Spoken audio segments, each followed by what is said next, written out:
В Казахстане закрывают на карантин 6 новых городов и областей. Все больше жилых комплексов по всей стране оцеплены. Власти намерены изъять из нацфонда для борьбы с коронавирусом почти 2 триллиона тенге. Тем временем в Кыргызстане пропуска для работы во время комендантского часа получили только журналисты государственных телеканалов. Такое решение уже назвали посягательством на свободу слова. Определен исчерпывающий перечень полномочий коменданта города Бишкек, где отсутствует положение, позволяющее коменданту препятствовать деятельности СМИ, если они не противоречат законам. Мигранты из Таджикистана в Москве не могут ни улететь на родину, ни выйти в город. Репортаж из Домодедово. Здесь находимся около 200 человек. Мы хотим уйти в Таджикистан. Нам надо самолет, и все, больше ничего не надо. Традиционная кыргызская свадьба в онлайн-режиме. Коронавирус любви не помеха. Главное не унывать и не загоняться в себя, просто быть счастливыми, веселыми, то, что мы сейчас рядом. В прямом эфире информационная программа «Настоящее время. Азия» в бишкекской студии. Я Шавкат Тургаев. Здравствуйте. Казахстан еще больше ужесточает меры борьбы с коронавирусом. Из-за стремительного распространения COVID-19 на карантин закрывают новые города и области, а в Кыргызстане усиливают проверки на улицах и заставляют журналистов работать дома. Но не у всех есть такая возможность. О последних новостях в Казахстане и Кыргызстане узнаем наших корреспондентов. Из Нур-Султана на прямой связи с нами Ернур Дожанов, а из Бишкека Дарья Тимофеева. Всем привет. Ернур, начну с тебя. Какие новые ограничительные меры вводят чиновники? Расскажи. Шавкат, привет! Власти у нас всячески пытаются минимизировать передвижение граждан. К примеру, сегодня на центральных улицах столицы Алматы образовались огромные пробки.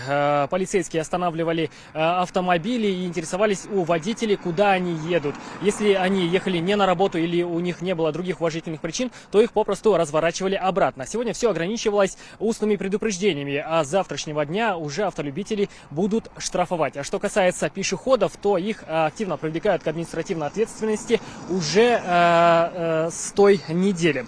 Что касается общей картины, сегодня власти объявили, что закрывают на карантин еще 6 городов и ряд областей. Этот список с каждым часом пополняется. Отмечу, на данный момент в стране зарегистрировано 294 случая заражения коронавирусом. Между тем, в Алматы полиция призывает граждан вовсе никуда не выходить и оставаться дома. Даже он призывает не выходить людей в магазин. Вот что он говорит об этом, начальник департамента полиции. Я предлагаю послушать далее. У нас же сейчас все магазины, почти, наверное, 90% занимаются доставкой на дом. Пожалуйста, заказывайте. Если вы там не можете вот этих маленьких, или не знаю, которые по шаговому доступном магазине, не можете приобрести те продукты, которые захотели. Выплатами пособий людям, потерявшим работу из-за ЧП.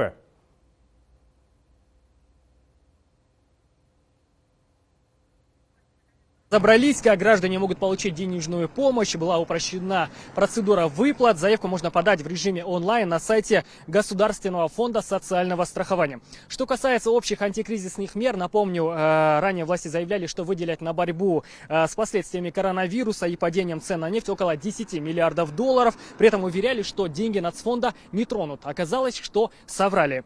Накануне министр информации и общественного развития сообщил, что правительство все-таки распечатает нацфонд и возьмет оттуда почти половину от общей требуемой суммы. Даурен Абаев даже публично принес извинения за дезинформацию, что не характерно для казахстанских чиновников. Предлагаю послушать, что говорит министр.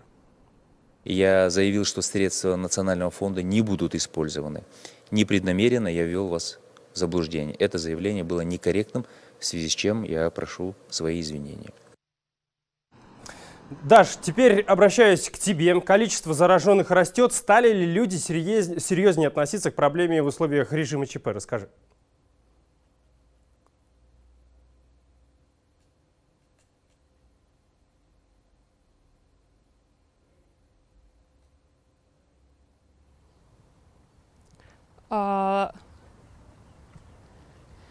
Сегодня в Кыргызстане только за сутки плюс 10 заразившихся. Всего в республике 94 человека. Власти не строят прогнозов, но говорят о том, что нужно быть готовым к развитию, самому худшему развитию ситуации.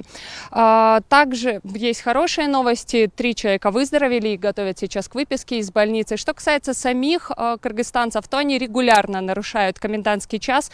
МВД постоянно рапортует о задержанных. Их не меньше сотни каждую ночь. И власти в свою очередь усиливают контроль. В Бишкеке появилось значительно больше милиционеров на улице. Они проверяют документы горожан и выясняют причины выхода из дома. Вот с такой ситуацией я, к примеру, столкнулась сегодня лично. Даш, вот непонятная остается ситуация с журналистами. Сегодня комендант заявил, что аккредитации журналистам для работы в режиме ЧП выдавать не будут. Что это значит? Объясни.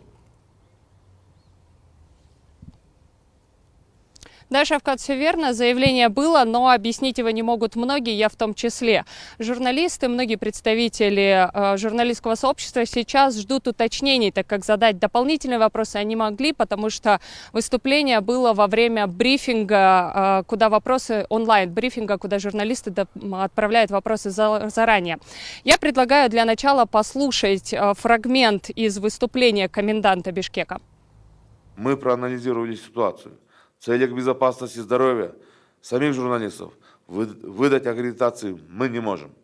Это в первую очередь обусловлено безопасностью вашего здоровья. Поэтому обращаюсь к вам с большой просьбой соблюдать требования чрезвычайного положения, направлять все свои интересующие вопросы в пресс-центры, чтобы получить ответы на онлайн-брифингах комендантов и республиканского штаба. Многие СМИ это заявление пока восприняли как просьбу оставаться дома даже в дневное время суток, что негативно скажется на работе многих редакций.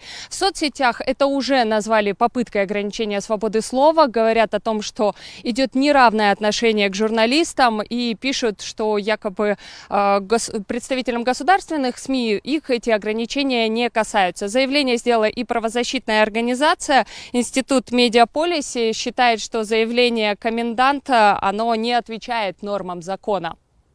Определен исчерпывающий перечень полномочий коменданта города Бишкек, где отсутствует положение, позволяющее коменданту препятствовать деятельности СМИ, если они не противоречат законам. Напротив, уделяя особое внимание принципам законности, гласности и важности взаимодействия государственных органов со СМИ во время кризисных ситуаций, закон устанавливает, что комендант местности устанавливает особый порядок аккредитации журналистов на территории, на которых введено чрезвычайное положение, и порядок их работы. Даша, Ернур, я вас благодарю и желаю всего доброго и до свидания. С сегодняшнего дня в Казахстане закрыли на карантин еще 6 городов, однако, несмотря на предупреждение властей, люди продолжают нарушать правила чрезвычайного положения. Шалпан Разбекова расскажет о буднях нарушителей. Это видео распространила полиция Алматинской области. На этих кадрах видно, как мужчины пытаются проникнуть в город. Несмотря на объявленный карантин, у каждого своя причина. И таких нарушителей на сегодняшний день, по данным полиции области, 42 человека. 30 из них отбывают административные аресты, остальные оштрафованы. Ну как я не могу, но я живу, вот здесь у меня бабушка живет. Я могу же право иметь домой ходить. Наибольшее внимание пользователей соцсетей привлек вот этот молодой человек. Его ответы полицейским читателям показались наиболее остроумными. А что, бежали? Бежал, а что догоняли?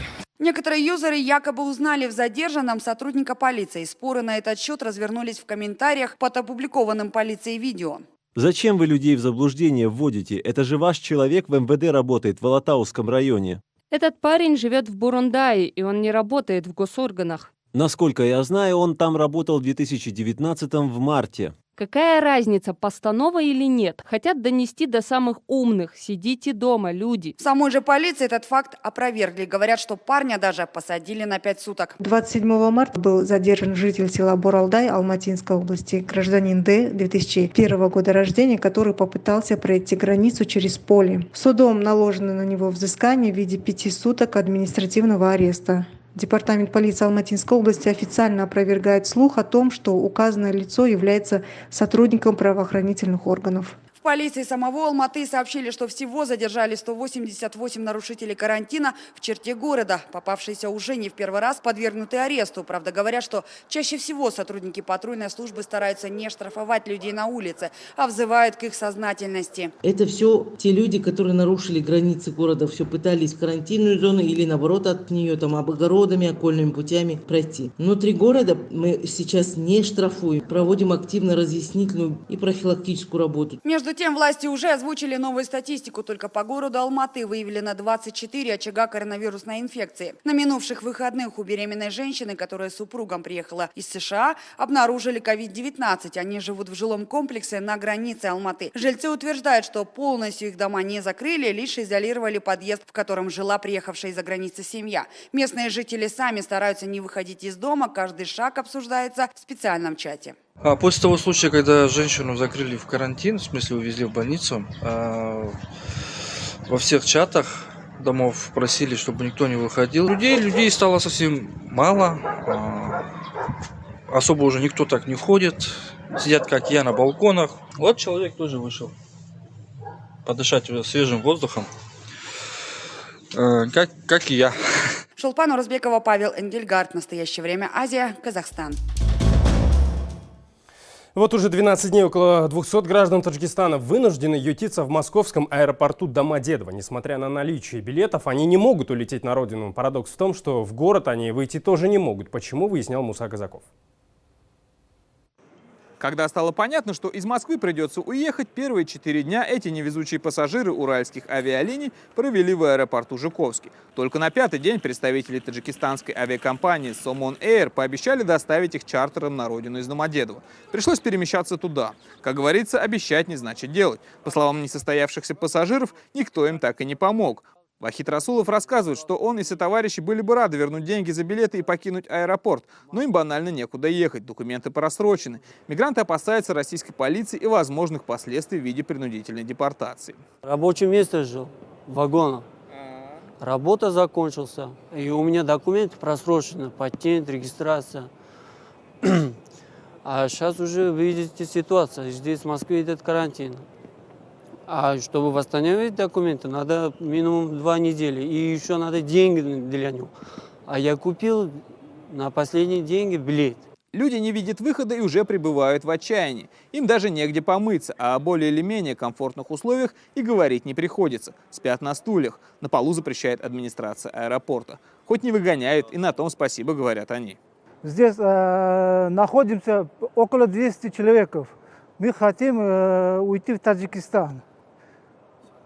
Побыстрее. Нам надо самолет, и все, больше ничего не надо. Самое обидное, что чиновникам нет дела до простых работяг, сетуют мигранты. Никто не пытается решить их вопрос, никто не пытается помочь или хотя бы временно легализовать, найти им жилье, да даже элементарно поддержать никто не пришел, рассказывают они. В Москве работу, да, я вот закончил работу, я сдал работу, уже регистрация тоже закончилась. А я сейчас выйду, да, вот себе куча проблем будет. Сам знаете, ну, одни хорошие, другие вот поймают, везут вот в отделение. Я не хочу, меня вот депортировали, да, за просрочку регистрации, за просрочку патента. И лишь соотечественники и волонтеры не оставляют в беде, стабильно доставляя еду и воду. Мы хотим побыстрее ехать домой, в Таджикистан. Что у нас уже ноги болят, там горло болят, мы же заболеем. У всех тут больные человек, там ноги болят у всех тут. На полу не разрешает это лежит спать. Только вот сидит на стельнике и все. Все они опасаются введения комендантского часа и полного карантина, из-за чего они могут попросту остаться на улице. Посольство Таджикистана отмалчивается и никаких видимых мер не принимает, говорят они. На момент написания сюжета мы так и не смогли получить от дипмиссии Таджикистана в России какой-либо комментарий. За ситуацией в московских аэропортах пристально следят активисты и правозащитники. Негативную роль сыграли попытки урегулировать ситуацию с помощью разного рода посредников, которые связывались с посольством, с руководством авиакомпаний для того, чтобы ускорить отправку. Это по факту никаких положительных следствий не имело, однако люди в надежде на скорую отправку продолжали оставаться и остаются в аэропортах. Ввиду того, что власти Москвы и Подмосковья с сегодняшнего дня ввели ограничения на перемещение людей, перспективы застрявших в аэропорту людей кажутся все менее радужными. Муса Казаков специально для программы «Настоящее время. Азия. Россия. Москва». Весенние каникулы в школах и вузах Таджикистана из-за пандемии коронавируса продлеваться не будут. Занятия у студентов начались 26 марта, а школьники выйдут на учебу 1 апреля. Столичные власти рекомендовали водителям общественного транспорта носить защитные маски. Отмечу, в Таджикистане официально не зарегистрирован случай заражения коронавирусом. Эту информацию и подтверждает представительство Всемирной организации здравоохранения в Таджикистане. Почему власти не принимают строгие меры в борьбе с коронавирусом? Об этом я поговорил с гражданским активистом из Душанбе Абдумаликом Кадыровым. Прежде всего, хотел бы спросить у вас, насколько безопасно вы себя чувствуете и уверены ли вы, что в стране нет зараженных коронавирусом, как утверждают власти?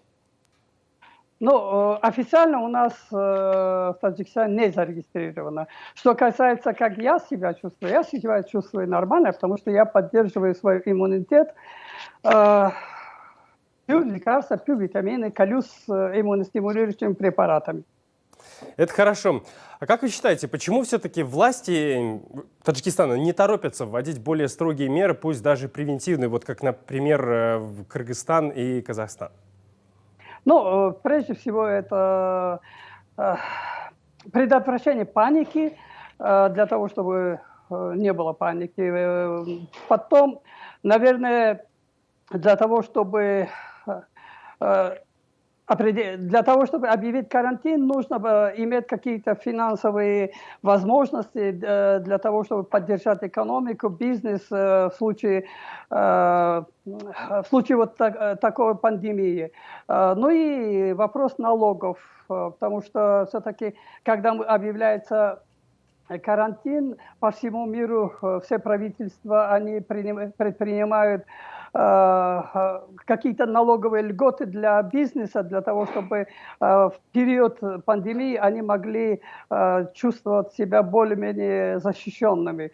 И мне кажется, что это есть одна из тех причин, по которым пока в Таджикистане стараются не объявлять. Ну и потом, все-таки финансовые возможности Таджикистана для того, чтобы противостоять с экономической стороны, противостоять уже постпандемийному кризису немножко трудновато. Экономические возможности не позволяют. Господин Кадыров, получается следующая ситуация. Власти Таджикистана предпочли развитие экономики, нежели здоровье населения? Возможно, у нас существует какой-то штаб по борьбе с коронавирусом. Возможно, у нас существуют какие-то программы противостояния коронавирусу. Но, к сожалению, просто эта информация не очень-то доступна обычному населению. Поэтому вот чисто с моей точки зрения причина именно заключается в том, что я уже сказал. Смотрите далее в нашей программе. Традиционная кыргызская свадьба в онлайн-режиме. Коронавирус любви не помеха. Главное не унывать и не загоняться в себя, просто быть счастливыми, веселыми, то, что мы сейчас рядом. Вы смотрите программу «Азия». С 6 часов утра сегодня в Узбекистане вступил в силу запрет на передвижение на личных автомобилях. Это решение приняла специальная республиканская комиссия, созданная для борьбы с коронавирусом. Эта мера будет действовать до 20 апреля. Речь идет о передвижении граждан на собственных авто в Ташкенте, Нукусе и областных центрах. Передвижение частного транспорта между областями будет разрешено только при наличии специального стикера. Для служебных автомобилей, обеспечивающих население продуктами и лекарствами, а также для личного автотранспорта сотрудников таких организаций, власти будут выдавать специальные разрешения. Аналогичные исключения будут делаться для автомашин компаний и частных предпринимателей, участвующих в строительстве больниц. Запрет на передвижение граждан на личных авто накануне спровоцировал очередной ажиотаж на рынках и супермаркетах в Узбекистане. Ситуацию осложняет также слухи о скором закрытии всех рынков и магазинов. Власти опровергают это и призывают людей не верить ложной информации. Я лишь напомню, что в Узбекистане на данный момент 145 зараженных коронавирусом, 7 выздоровели, а 2 скончались. Виртуальную свадьбу по всем правилам впервые сыграли в Кыргызстане. Несмотря на чрезвычайное положение, молодожены зарегистрировались в ЗАГСе, а вот вечеринку провели уже по полной программе. Почти 40 гостей, тамада, фокусники и даже артисты. Правда, прошло все в режиме онлайн. Джубик Бигалиева встретилась с счастливыми молодоженами. Да, просто, но мы же никогда на камеру не мы такие, о господи, какая большая камера. Если бы не коронавирус, смеются Юля с Искандером, сейчас они были бы где-нибудь на Бали. Но медовый месяц им приходится проводить в карантине. Мы сохраняем спокойствие, находимся дома, просим наших родных и близких находиться дома. И просто нужно будет переждать. И главное не унывать и не загоняться в себя, просто быть счастливыми, веселыми, то, что мы сейчас рядом находимся и можем саморазвиваться, к примеру, как мы это делаем. Плюс у нас еще есть 30 килограмм гречки, туалетная бумага и все дела. Да. Заявление в ЗАГС молодожены успели подать до того, как город закрыли. Когда в стране ввели чрезвычайное положение, они решили ничего не отменять. Мы каждый раз звонили в ЗАГС и уточняли, работает ли он или нет. И ЗАГС работал, и мы решили пойти туда и сделать все, как мы задумывали. Да. Но люди были в шоке, потому что, Пока мы шли туда, люди смотрели на нас. И в ЗАГСе люди были в шоке, да, потому что мы вообще туда пришли. А вот само торжество прошло по всем рекомендациям Минздрава. Санитайзеры, жених и невеста в медицинских масках, тосты и поздравления бесконтактные. Я очень сильно переживаю, как будто в первый раз в жизни веду свадьбу. Хотя да, это первая в Кыргызстане онлайн-свадьба.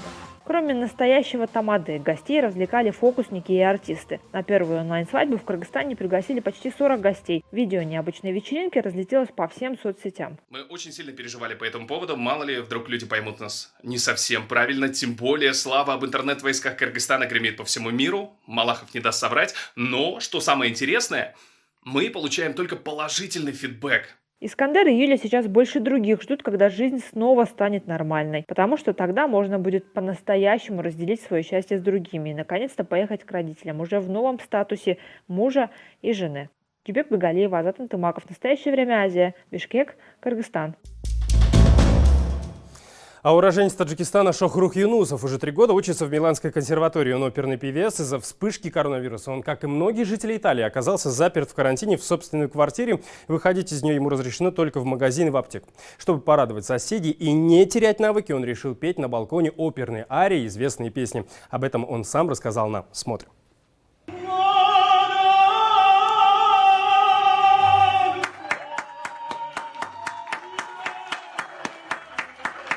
За полчаса подумал, почему бы мне не спеть. Я находился в карантине. Как вы знаете, оперные певцы должны заниматься, и у нас распев и голос называется. Поэтому я решил выходить на балкон и порадовать наших соседей. Скажу, что ощущения необычные, потому что первый раз, как известно, итальянцы очень любят творчество и пение, поэтому реакция итальянцев тоже для меня важна.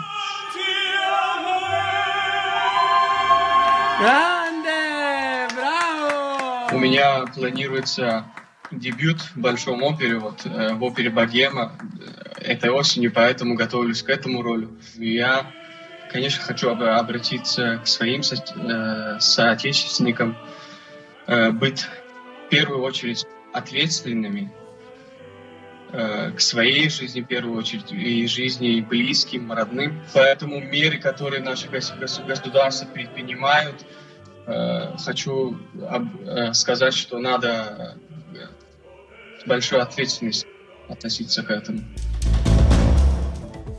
Это была программа «Азия». Смотрите нас в социальных сетях, в эфире своих национальных телеканалов и в прямом эфире круглосуточного телеканала «Настоящее время» в Ютубе. Мы встретимся с вами завтра. Всего доброго.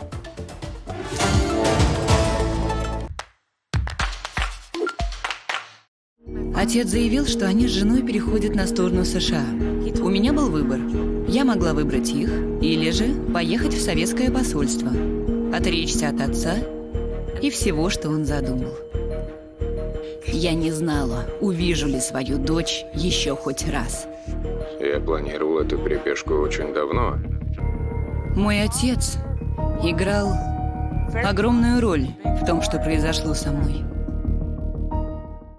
Телеканал «Настоящее время» круглые сутки прямо со спутника в стандартном и высоком разрешении. Будьте в курсе важнейших событий, новости, аналитика, мнения экспертов, заявления политиков, культурная жизнь, портреты интересных людей и многое другое в эфире «Настоящего времени». Настраивайтесь на канал «Настоящее время» на вашей тарелке.